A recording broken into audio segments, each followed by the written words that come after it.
नमस्कार विद्यार्थी मित्रांनो, क्रिएटिव्ह मॅथ्स मराठी या आपल्या लाडक्या युट्यूब चॅनलमध्ये पुन्हा एकदा तुमच्या सगळ्यांचं सहर्ष स्वागत आहे.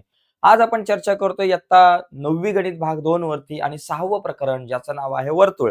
वर्तुळ या प्रकरणावर चर्चा करतोय आणि सराव संच 6.1 आज आपण बघणार आहोत. तर या अगोदर आपण पहिली 5 प्रकरणं ऑलरेडी बघितलेली आहेत. तर आज 6वं प्रकरण सुरू करूयात. तर जाऊयात पटकन पुढे. पुढे जाण्याच्या अगोदर एक छोटीशी रिक्वेस्ट करतो मित्रांनो, जर तुम्ही नवीन असाल आपल्या युट्यूब चॅनलवर आणि अजूनपर्यंत तुम्ही आपला चॅनल सबस्क्राईब नसेल केला तर आत्ताच आपला चॅनल सबस्क्राईब करा आणि त्या बाजूला असलेलं बेलचं बटन दाबायला विसरू नका. तर चला जाऊयात पटकन पुढे.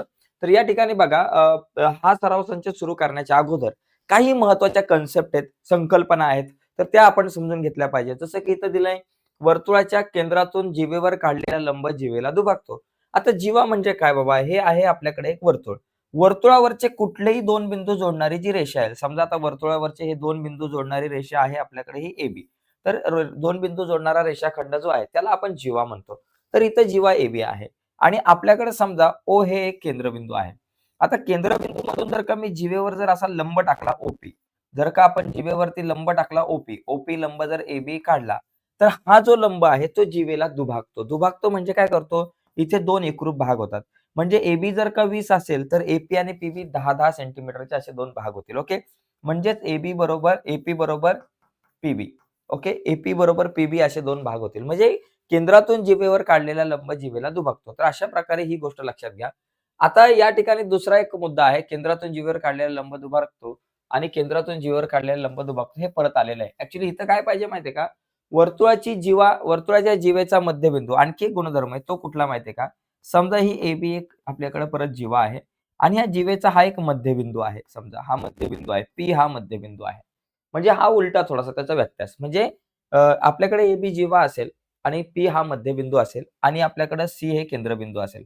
केंद्रबिंदू आणि जीवेचा मध्यबिंदू यांना जोडणारा रेषाखंड जीवेला लंब असतो. म्हणजे इथे हा थोडासा व्यत्यास आहे. म्हणजे कधी-कधी काय सांगितलं जाईल, की बाबा जीवा दिली जाईल आणि त्याचबरोबर AP एकरूप PB आहे असं सांगितलं जाईल. मग केंद्रबिंदू आणि जीवेचा मध्यबिंदू यांना जोडणारा रेषाखंड जीवेला लंब असतो. ओके, दोन गोष्टी बघितल्या. केंद्रातून जीवेवर काढलेला लंब जीवेला दुभागतो आणि त्याचबरोबर केंद्र आणि जीवेचा मध्यबिंदू यांना जोडणारा रेषाखंड जीवेला लंब असतो. तर ही दोन्ही गुणधर्म आपल्याला नीट समजून घ्यायचे आहेत. ठीक आहे. आता हे गुणधर्म समजल्यानंतर आपण हे प्रश्न चांगल्या प्रकारे सोडवू शकतो. जसं की आपल्याकडे पहिला प्रश्न आहे. वर्तुळ केंद्र O. बघा एकदम सोपं आहे. वर्तुळ केंद्र O पासून जीवा AB चे अंतर 8 सेमी आहे. जीवा AB ची लांबी 12 सेमी आहे. तर वर्तुळाचा व्यास काढा. बघा, आता वर्तुळ केंद्र O अशा प्रकारे O वर्तुळ आहे. O केंद्र असलेलं वर्तुळ आहे. त्याच्यामध्ये आहे आपली ही जीवा. तिचं नाव आहे AB. ओके. आता झालंय काय? O पासून AB चे अंतर 8 सेमी आहे. आता इथून हे अंतर 8 सेमी म्हणजे इथं लंबच पकडावा लागणार आहे. हे अंतर आपल्याला दिलेलं आहे 8 सेंटीमीटर. ओके. जीवा AB ची लांबी 12 सेमी आहे बाबा. बघा या ठिकाणी समजा आपण OP पकडू. OP बरोबर आपल्याकडे समजा 8 सेंटीमीटर. त्याच्यानंतर जीवा AB ची लांबी आपल्याला दिलेली आहे 12 सेंटीमीटर. तर आपल्याला सांगितलेलं आहे की वर्तुळाचा व्यास काढा. आता वर्तुळाचा व्यास कसा काढणार मी? या ठिकाणी लक्षात घ्या, जर मी OB ला जर का समजा मी जोडलं, तर OB ही वर्तुळाची त्रिज्या आहे आणि हा OP या ठिकाणी जर विचार केला तर लंब असल्यामुळे इथे एक काटकोन त्रिकोण तयार होतो. आता काटकोन त्रिकोण आला म्हणजे पायथागोरसचं प्रमेय. त्याचबरोबर हा OP लंब असल्यामुळे इथे दोन एकरूप भाग होणार. तुमच्याकडे AB 12 आहे तर AP आणि PB असे 6-6 सेंटीमीटरचे दोन भाग होणार. मग आता OP 8, PB जर का 6 सेंटीमीटर तर OB आपण पायथागोरसच्या प्रमेयानुसार काढू शकतो. ठीक आहे. तर अशा प्रकारे हे सगळं कॅल्क्युलेशन करायचंय. पण अगोदर आपण काय करू? सगळ्या गोष्टी डिटेलमध्ये लिहू. बाबा OP लंब AB आहे आपल्याकडे. काय दिलंय? OP लंब AB. आता आपल्याला माहिती आहे केंद्रातून जीवेवर काढलेला लंब, केंद्रातून जीवेवर काढलेला लंब, जीवेवर काढलेला लंब, काढलेला लंब जीवेस दुभागतो. काढलेला लंब जीवेस दुभागतो, जीवेला दुभागतो, जीवेस दुभागतो. ओके, दुभागतो हे एवढं लक्षात घ्या. केंद्रातून जीवेवर काढलेला लंब जीवेस दुभागतो. म्हणून आपण म्हणू की PB बरोबर किती झालं बाबा? PB बरोबर आपल्याकडे AP बरोबर हे दोघं सुद्धा काय असणार? 1/2 AB.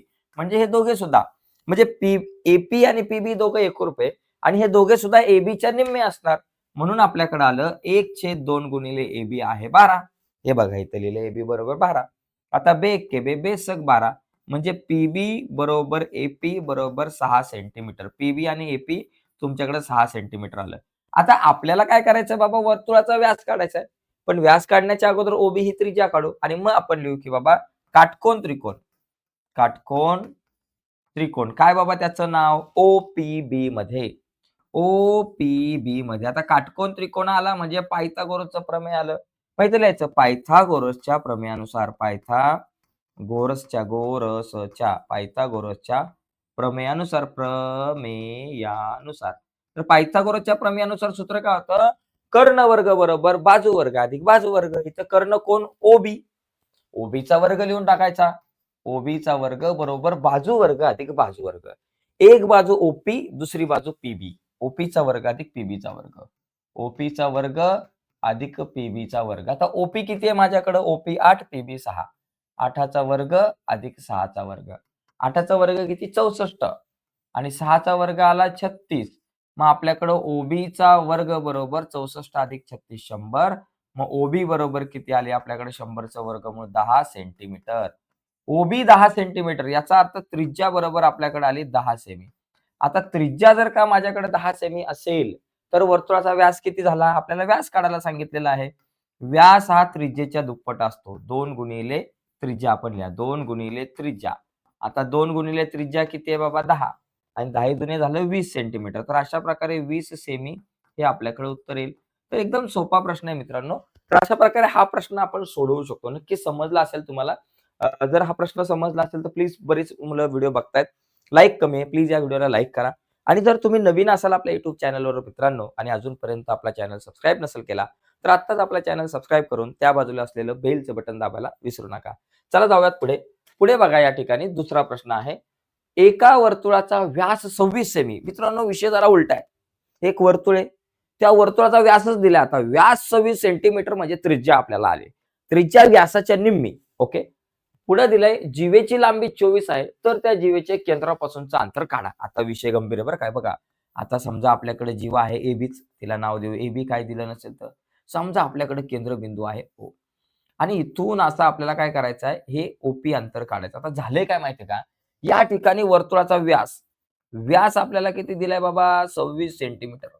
व्यास जर का 26 सेमी असेल तर वर्तुळाची ही ओबी त्रिज्या ओबी झाली बरं का. ओबी ही वर्तुळाची काय झाली बाबा त्रिज्या. जरा वेगळ्या रंगात काढू, जरा मस्त वाटतं. ओबी जी आहे ना ती वर्तुळाची त्रिज्या झाली. मग आपण काय करू, वर्तुळाची त्रिज्या जी आहे तिला आपण ओबी म्हणू. मग 26च्या निम्मे किती झाले बाबा, 13 सेमी. वर्तुळाची त्रिज्या जी आहे आपल्याकडं 13 सेमी आहे. त्रिज्या 13 सेमी झाली आपल्याकडे वर्तुळाची. मग इथे लिहून टाका बाबा ही त्रिज्या 13 सेंटीमीटर. आता आपल्याकडे एबी जी जीवा आहे, जीवा एबी बरोबर आपल्याला किती सेंटीमीटर दिले बाबा, 24 सेमी. 24 सेमी. जीवा एबीची लांबी 24 सेमी आहे. तर आता मला ओपी काढायचं. आता इथे एक लक्षात घ्या. ओपी लंब एबी म्हणजे केंद्रातून जीवेवर काढलेला लंब जीवेला दुभागतो. ओके. इथं वाक्य लिहा, केंद्रातून जीवेवर काढलेला लंब जीवेला दुभागतो. जे मगाशी मी लिहिलं होतं ते. आता काय नाही, का नाही लिहित माहितीये का, वेळ नको जायला म्हणून. मग हा लंब असल्यामुळे आपल्याकडे काय झालं, एपी आणि पीबी एकरूप झालं. एपी बरोबर पीबी दोघे पण एकरूप असून हे दोघे जण एबीच्या निम्मे, जीवेच्या निम्मे असतात. बरोबर. एपी बरोबर पीबी बरोबर 1/2 एबी. मग इथं लिहायचं 1/2 गुणिले एबी बरोबर किती आहे, 24. इथं लिहायचं 24 आणि 24च्या निम्मे किती झाले, एपी बरोबर पीबी बरोबर 24च्या निम्मे 12 सेमी. हे झालं आपल्याकडे 12 सेमी. तर अशा प्रकारे आपण एपी पीबी दोघे जण 12 सेमी काढू शकतो. एपी 12 आणि पीबी सुद्धा 12 सेंटीमीटर. आता मला काय करायचंय माहितीये का, मला प्रश्न काय विचारलाय की बाबा केंद्रबिंदू आणि जीवेचं अंतर किती. केंद्रबिंदू आणि जीवेचं अंतर म्हणजे काय बाबा, हे ओपीचं अंतर मला काढायचंय. मग हे ओपी अंतर काढण्यासाठी मी काय करतो, काटकोन त्रिकोण ओपीबीचा विचार करतो. काटकोन त्रिकोण ओपीबी मध्ये पायथागोरसच्या प्रमेयानुसार. मित्रांनो इथं प्रत्येक गणितामध्ये तुम्हाला पायथागोरसचं प्रमेय वापरणंच आहे. मग इथं लिहायचं बाबा काटकोन त्रिकोण ओपीबी मध्ये, काटकोन त्रिकोण ओपीबी मध्ये कुठल्या प्रमेयानुसार, पायथागोरसच्या प्रमेयानुसार. इथे लिहायचं पायथागोरसच्या प्रमेयानुसार. पायथागोरसच्या प्रमेयानुसार. प्रमेयानुसार मी लिहिलं शॉर्टकटमध्ये, जागा कमी आहे म्हणून.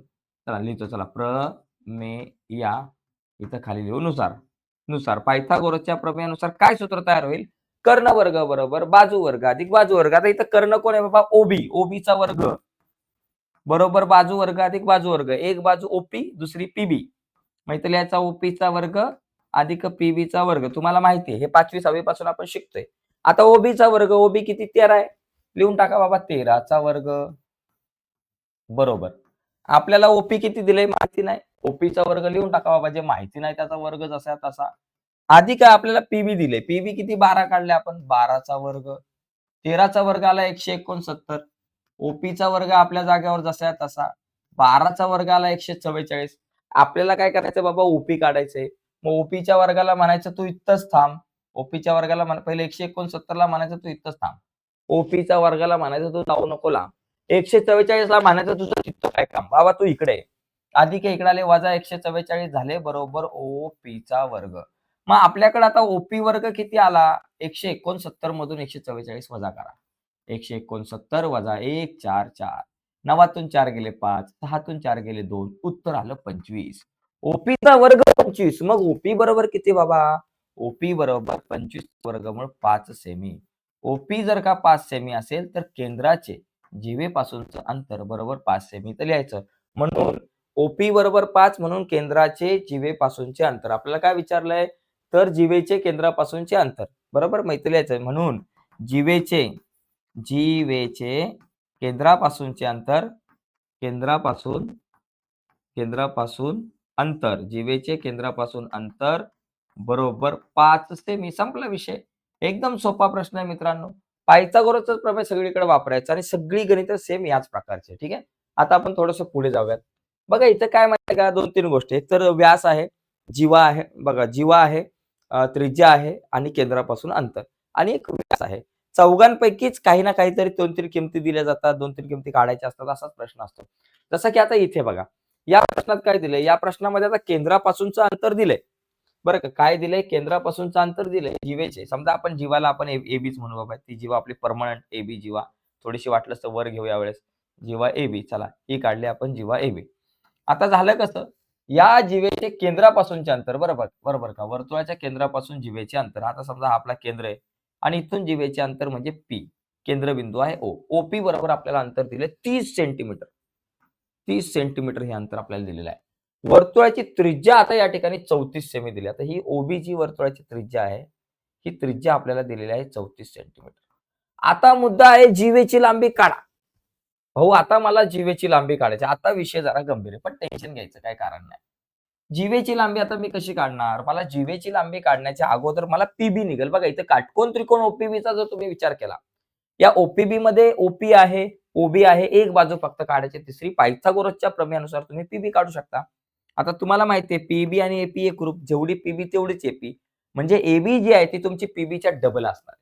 कारण केंद्रातून जिभेवर काढलेल्या लंबजिभेला दुभागतो म्हणजे पीबी जी आहे ती तुमची एबीच्या डबल असणार एवढं लक्षात घ्या. आता ज्या ज्या किमती आपल्याकडे दिल्यात त्या या ठिकाणी आपण लिहूयात. पहिली गोष्ट ओपी बरोबर माझ्याकडे किती बाबा 30 सेंटीमीटर. इथे लिहायचं केंद्राचं जिभेपासूनचे अंतर. आणि त्याच्यानंतर ओबी वर्तुळाची त्रिज्या बरोबर ओबी बरोबर त्रिज्या बरोबर ओबी किती 34 सेंटीमीटर ही आपल्याला दिलेली आहे. आता आपण काय करू बाबा की काटकोन त्रिकोण ओपीबी मध्ये आपल्याला काय दिलंय ओपी लंब पीबी एबी. ओपी आणि लंब ओपी आणि एबी लंब आहे. म्हणजे याचा अर्थ कोण ओपीबी कोण ओपीबी बरोबर 90 अंश झाला. म्हणजे ओपीबी त्रिकोण काटकोन त्रिकोण आहे. आणि म्हणून लिहायचं काटकोन त्रिकोण ओपीबी मध्ये. म्हणून काटकोन त्रिकोण ओपीबी मध्ये काटकोन त्रिकोण ओपीबी मध्ये याच्यामध्ये काय असतं पायथागोरसच्या प्रमेयानुसार कर्ण वर्ग बरोबर बाजू वर्ग अधिक बाजू वर्ग. कर्ण कोण ओबी लिहून टाका बाबा इथं ओबीचा वर्ग बरोबर बाजू वर्ग अधिक बाजू वर्ग. एक बाजू ओपी दुसरी बाजू पीबी. इथे लिहायचं ओपीचा वर्ग अधिक पीबीचा वर्ग. पीबीचा वर्ग. आता ओबी किती 34 आहे लिहून टाका बाबा 34 आहे तर 34चा वर्ग लिहा. 34चा वर्ग बरोबर ओपीचा वर्ग. ओपी 30 आहे 30चा वर्ग लिहा. अधिक पीबीचा वर्ग. आपल्याला पीबीची किंमत काढायची पीबीचा वर्ग जसाच्या तसा. आता 34चा वर्ग तर मला नाही माहिती बाबा मला नाही पाठ. मग गुणाकार करा 34 गुणिले 34 4 चौक 16 चे 6 हातच्याला आहे. 4 त्रिक 12 आणि 1 झाले 13. एक शून्य घेतला 3 चौक 12 चे 2 हातच्याला एक 3 त्रिक 9 आणि 1 10 झालं 6 3 आणि 2 5 आणि हा झाला 1 आणि हा झाला 1 1156 1156 30चा वर्ग आला 900 अधिक पीबीचा वर्ग जसाच्या तसा. आता 1156 आपल्या जागेवर 900 अधिक आहे त्याला इकडे आणा वजा 900 झाले बरोबर पीबीचा वर्ग. मग आपल्याकडं पीबीचा वर्ग किती होणार? 1156 मधून 900 गेले. 1156 वजा 900. 6, 5 जसे तसे. 6तून 0 गेले 6, 5तून 0 गेले 5, 11तून 9 गेले 2, राहिले 256. किती आले बाबा? 256. मग पीबी बरोबर किती? 256 कितीचा वर्ग आहे बाबा? 16चा आणि 256चं वर्गमूळ आलं 16 सेमी झालं. 16 सेमी. आपल्याकडे काय राहिलं बाबा इथं? 16 सेमी आलं. काय 16 सेमी आलं? या ठिकाणी पीबी. पीबी 16 सेमी आहे. आता आपल्याला माहिती आहे ओपी लंब एबी. ओपी लंब एबी. मग आता इथे लिहायचं केंद्रातून जीवेवर काढलेला लंब जीवेला दुभागतो. म्हणून आपल्याला जर एबी काढायचं असेल, तर एबी जे आहे ते डबल असणार आहे. कुणाच्या? पीबीच्या. एबीची किंमत पीबीच्या डबल असणार आहे. 2 गुणिले पीबी. मग 2 गुणिले पीबी आपल्याकडे आहे 16. पीबी 16 काढले. मग 2 गुणिले 16 किती झालं? 32. 16 दुने 32 सेमी. मग या ठिकाणी तुम्ही लिहाल वर्तुळाच्या जीवेची लांबी 32 सेमी. शेवटी उत्तर लिहायचं. म्हणून वर्तुळाच्या जीवेची लांबी जी आहे ती 32 सेमी असणार आहे. तर अशा प्रकारे मित्रांनो हा प्रश्न आहे. म्हणजे सगळे प्रश्न तसं बघायला गेले ना सारखेच आहेत. फक्त आकडे बदललेत. कुठे त्रिज्या काढायला सांगितलंय, कुठे व्यास काढायला सांगितलंय, कुठे केंद्राचं जीवेपासूनचं अंतर काढायला सांगितलंय आणि काही ठिकाणी जीवेची लांबी काढायला सांगितले. एवढ्याच गोष्टी आहे मित्रांनो. ओके. पुढे बघा चौथा प्रश्न. चौथ्या प्रश्नामध्ये पण सेमच आहे मित्रांनो. काही फरक नाही. सगळे प्रश्न एकदम सेम आहे. काय दिलंय? ओ केंद्र असलेल्या वर्तुळाची त्रिज्या 41 सेमी. चला बाबा या ठिकाणी ओ केंद्र असलेले वर्तुळ आहे. त्याची त्रिज्या 41 सेमी आहे. आणि वर्तुळाची जीवा PQ ची लांबी. आता इथं जीवा दिले बाबा. जीवा PQ. जरा थोडीशी वर काढतो जरा बरी पडते.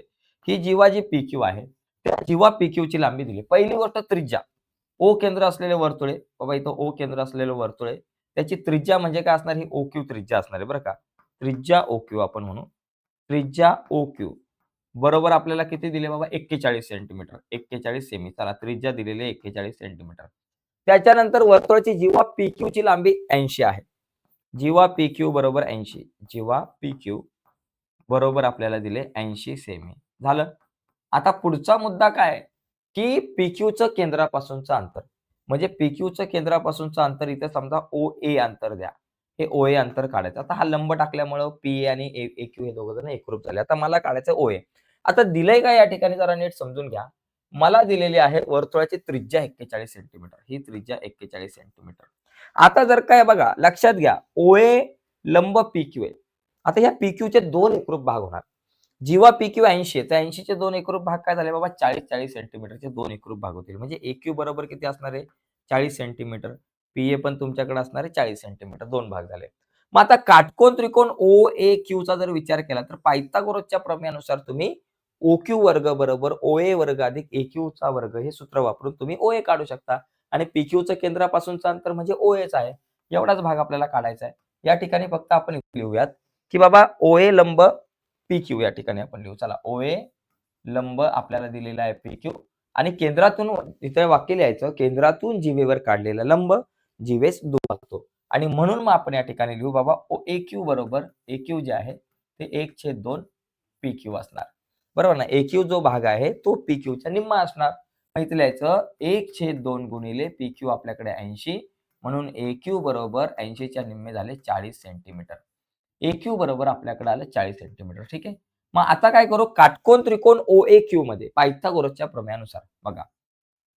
काटकोन त्रिकोण OAQ मध्ये पायथागोरसच्या प्रमेयानुसार पायथागोरसच्या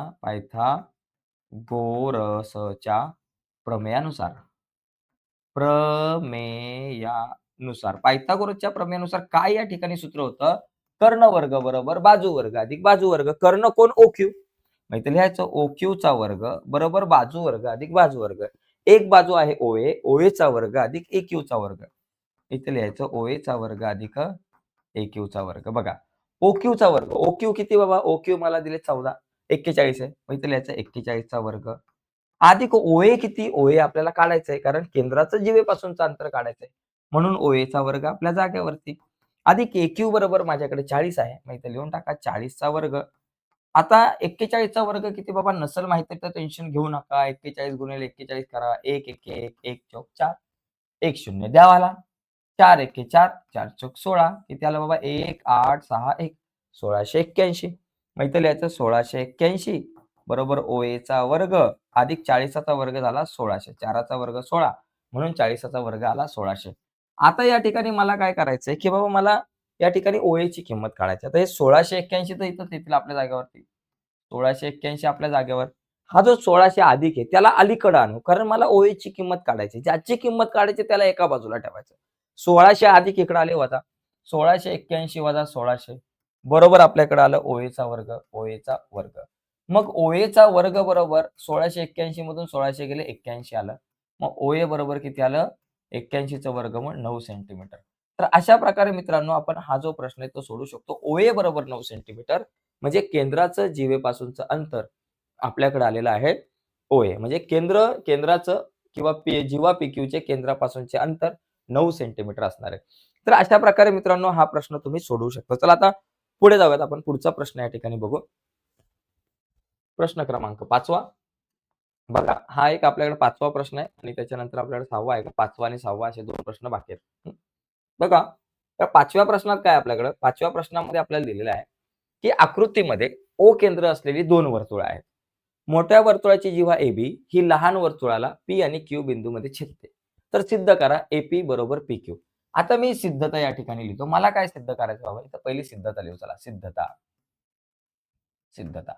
आता या ठिकाणी सिद्धतेमध्ये लिहिताना मला AP आणि PQ साध्य काय करायचं ते पण या ठिकाणी लिहून टाकतात. साध्य. काय साध्य करायचंय? आपल्याला AP बरोबर BQ. AP आणि BQ सिद्ध करायचं. AP बरोबर BQ बाबा. AP बरोबर काय BQ. ओके. AP म्हणजे हा भाग आणि BQ म्हणजे हा भाग. हे आपण आपल्याला सिद्ध करायचं आहे. आता बघा पहिला पॉइंट आपण या ठिकाणी लिहू, की बाबा किंवा बाबा लहान वर्तुळामध्ये आपण लिहू. चला लहान वर्तुळाचा जर विचार केला किंवा याच्या अगोदर आपण काय करू, इथून एक लंब टाकू. एक रचना करू.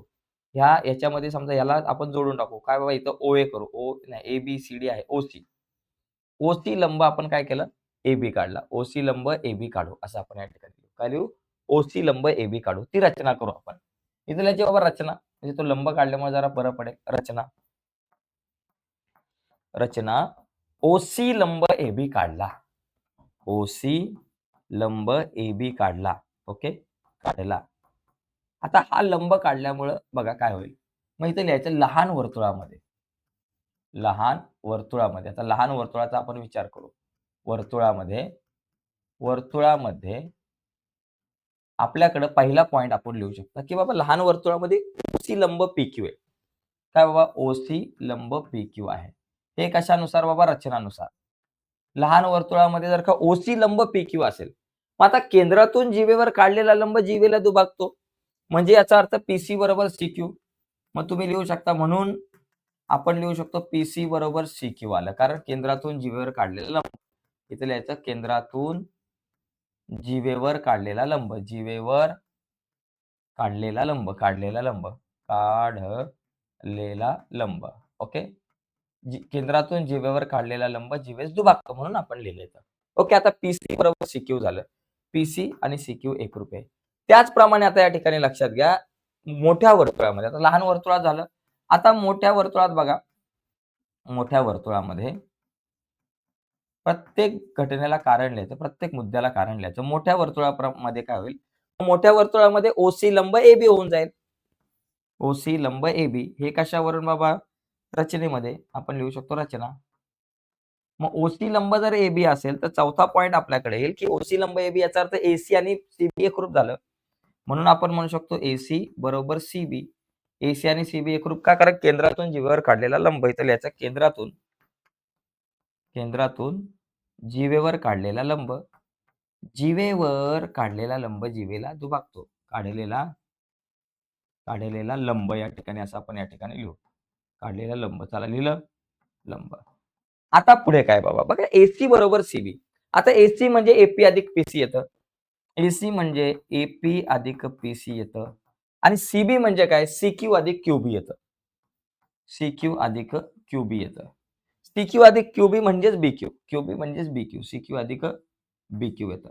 आता इथं जर तुम्ही नीट पाहिलं, तर या ठिकाणी PC आणि CQ दोघं जण एकरूप आहे. बघा हा PC आणि CQ हे दोघे जण एकरूप आहे. त्याच्यामुळे हे दोघे जण सुद्धा कट होतील. बरोबर? मग हे कट झाल्यामुळे आपल्याकडे काय राहिलं? फक्त AP बरोबर BQ राहिलं. हे कशावरून की बाबा पीसी बरोबर सीक्यू हे दोघं जण एकरूप असल्यामुळे कट झाले आणि म्हणून आपल्याकडे एपी बरोबर बीक्यू आलं, जे मला सिद्ध करायचं होतं. झालं, सिद्ध केलं. तर एकदम साधी सोपी पद्धत आहे मित्रांनो, जास्त काय अवघड नाही. परत सांगतो, पहिलं मी काय लिहिलं बाबा, ओसी लंब पीक्यू. तो पीक्यू असल्यामुळे पीसी आणि सीक्यू एकरूप झालं. झालं. त्याचप्रमाणे ओसी लंब एबी तो असल्यामुळे एसी आणि सीबी एकरूप झालं.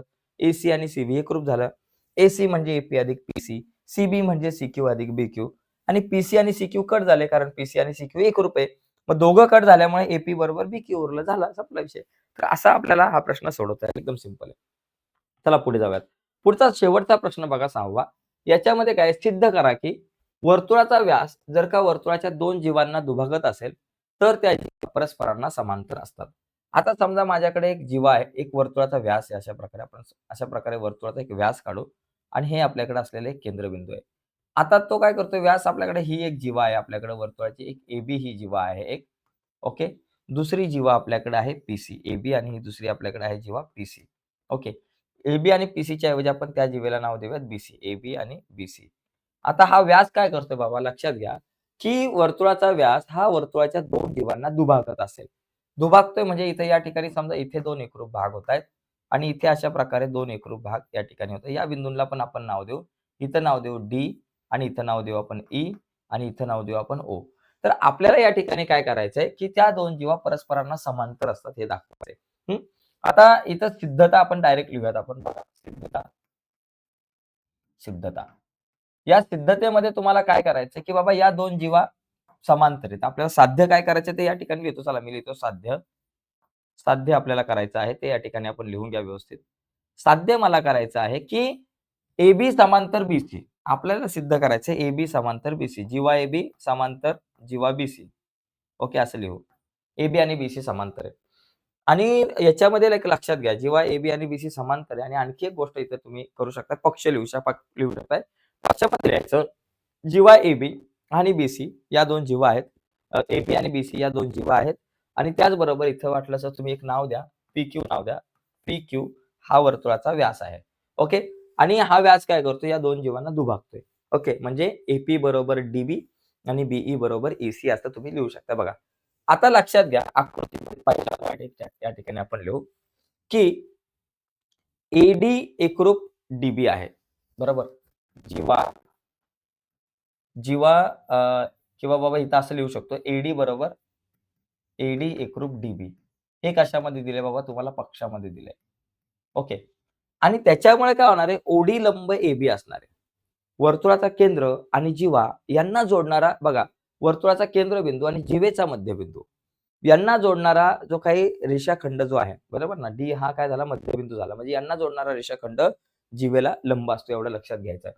मग या ठिकाणी आपण काय लिहू शकतो, म्हणून आपल्याकडे इथं दुसरा मुद्दा आपल्याकडे आपण लिहू शकतो, म्हणून लिहू शकतो, की डी हा एबीचा मध्यबिंदू आहे. एबीचा मध्यबिंदू आहे. मध्यबिंदू झाला. मध्यबिंदू आहे. मग हा जर मध्यबिंदू असेल, तर आपण तिसरा मुद्दा डायरेक्ट लिहू शकतो, की बाबा म्हणून आपण लिहू शकतो ओडी लंब एबी. बरोबर? ओडी लंब एबी. कारण काय बाबा, जीवा म्हणजे केंद्र व जीवेचा मध्यबिंदू, जीवेचा मध्यबिंदू, मध्यबिंदू यांना जोडणारा रेषाखंड, यांना जोडणारा रेषाखंड, जोडणारा रेषाखंड जीवेला काय करतो, दुभागतो. ओके, एवढं लक्षात घ्या. यांना जोडणारा रेषाखंड जीवेला दुभागतो. म्हणून आपल्याकडे म्हणजे सॉरी यांना जोडणारा रेषाखंड जीवेला लंब असतो. म्हणजे जीवेचा मध्यबिंदू आणि केंद्रबिंदू यांना जोडणारा रेषाखंड जीवेला लंब असतो. आता हा लंब असला म्हणजे इथे झाले तुमचे 90 मापाचे कोन. याचप्रमाणे आपण काय दाखवू शकतो, याचप्रमाणे तुम्ही दाखवू शकता. चौथा पॉइंट दाखवू शकता, की बाबा ओई लंब बीसी दाखवू शकता. बरोबर?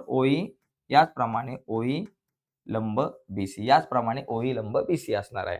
झालं? कारण बघा, ई हा बीसीचा मध्यबिंदू झाला आणि केंद्रबिंदू ओ आणि ई यांना जोडणारा जो रेषाखंड आहे, तो तुमच्या बीसीला लंब असणार आहे. कारण हा ई मध्यबिंदू आहे. बरोबर? या बीसीचा मध्यबिंदू म्हणजे जीवेचा मध्यबिंदू आणि केंद्रबिंदू यांना जोडलेला रेषाखंड. आता हे दोन्ही लंब झाले.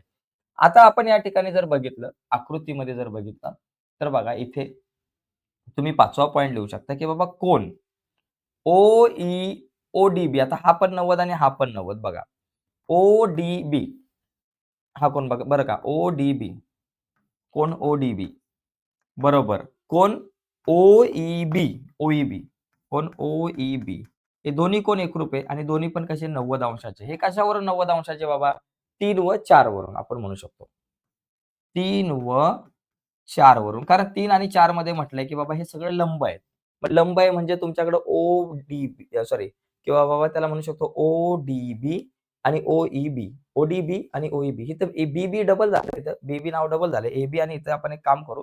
इथं नाव देऊ MC असं नाव देऊ. ठीक आहे. MC नाव देऊ म्हणजे जरा ते बरं पडेल. नाहीतर मग डबल नाव झालं तर आपल्याकडे गडबड होऊ शकते. OEM म्हणा. OEM. OEM. आणि AB समांतर MC असं करू या ठिकाणी आपण. हं. तर या ठिकाणी OE लंब MC करा. BCच्या ऐवजी OE लंब MC या ठिकाणी आपण करू MC. झालं. OE लंब MC झालं. म्हणजे आपल्याकडं ODB आणि OEM हे दोघं जण एकरूप झाले 90 मापाचे. यालाच आपण म्हणू शकतो बघा ODB ला आपण म्हणू शकतो EDB. EDB बरोबर? आणि एकरूप कोण बघा ODBला तुम्ही EDB म्हटलं, तर आपण OEMला DEM म्हणू. बरोबर कोण? DEM. बरोबर याचा अर्थ असा होतो. म्हणजे आता नीट लक्षात घेतलं आपण, की बाबा BDE हा एक कोन एकरूप आहे, जो 90 मापाचा आहे. आणि त्याचप्रमाणे DEM हा कोन एक 90 मापाचा. तर हे दोन्ही कोन जे ते झेडमध्ये येतात, उलट्या झेडमध्ये येतात. म्हणजे हे दोन्ही कोन व्युत्क्रम कोन आहे. तुम्ही जर नीट पाहिलं तर हे दोन्ही कोन व्युत्क्रम कोन आहे.